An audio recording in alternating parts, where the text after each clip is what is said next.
Anatomy in under 90 seconds, we've got the sartorius muscle. Okay, see that muscle there? It's actually the longest muscle in the human body. So if you look at that muscle, look what it does, right? It connects from the ASIS, which is that bone.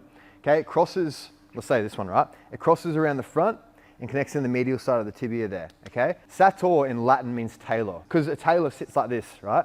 So that's the joint action. It's hip flexion, external rotation, knee flexion, okay? And a little bit of abduction. When you look at yogis that sit like this all the time, really they're sitting in a position of a shortened sartorius. So they want to be very aware of that and making sure they do some shit to clean that out, because this is a long time to be shortening one muscle, right?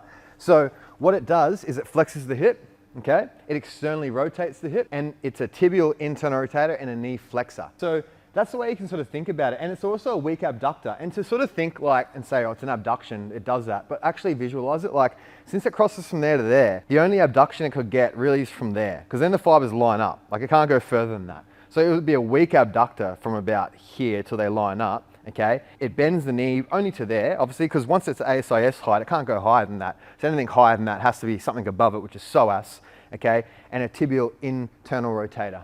Okay, so just know that. It's the longest muscle in the human body. It's a hip flexor.